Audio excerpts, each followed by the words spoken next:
En première ligne de front pour la riposte au Covid-19, le président de la République, Félix-Antoine Tshisekedi Tshilombo, a réuni ce samedi 28 mars 2020 le Premier ministre, le coordonnateur de la riposte au Covid-19, la task force de la présidence de la République, le vice-premier ministre, ministre de l'Intérieur, le gouverneur de la ville de Kinshasa, ainsi que d'autres hauts responsables des services de sécurité.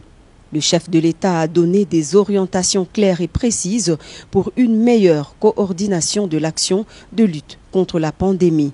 Avec un total de 58 cas de personnes atteintes, 4 décès et 2 guéris, la République démocratique du Congo reste toujours dans l'œil du cyclone. Pour le président de la République, Félix-Antoine Tshisekedi Tshilombo, tout doit être mis en œuvre pour stopper la propagation de la maladie et préserver des vies humaines.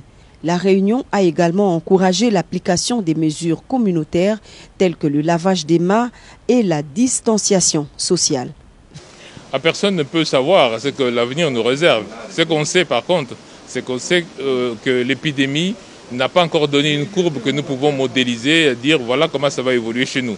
Par contre, nous pouvons vous dire qu'on a 58 cas aujourd'hui chez nous qui sont positifs et si ces 58 cas sont suivis correctement, nous pouvons assez confortablement repérer tous les contacts qu'ils ont eus et pouvoir suivre ces contacts-là. Mais le plus important, c'est que les Congolais comprennent que le confinement, Kinshasa est déjà confiné et Kinshasa restera confiné comme toutes les autres provinces. Mais chacun doit aussi continuer cette distanciation sociale, c'est-à-dire rester chez lui et rester loin des autres. Le numéro 1 de la police nationale congolaise, ville de Kinshasa, le général Silvano Kasongo, a été instruit de veiller à l'application des mesures communautaires de prévention contre le coronavirus. Je tiens à rassurer tous les Kinois que nous avons reçu des instructions du commandant suprême pour qu'on redouble notre attention sur la sécurité de la population. La population est très calme. La police est là pour sécuriser tout le monde dans ses missions prérogatives. Il y a eu des petits problèmes la fois passée, des braquages par-ci par-là. C'est une mégalopole, ça se passe dans toutes les grandes villes. Mais la police est là et nous sommes sur leurs traces.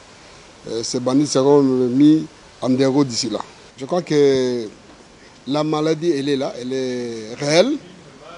Il y a les mesures que nous devons observer, l'arrêté du gouverneur que nous devons appliquer.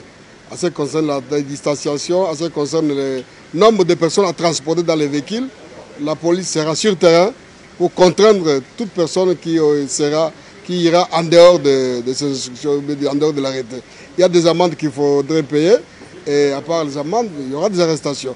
La réunion va se poursuivre en commission restreinte autour du vice-premier ministre, ministre de l'Intérieur et Sécurité ce dimanche. Les conclusions seront présentées au chef de l'État, Félix-Antoine Tshisekedi Tshilombo.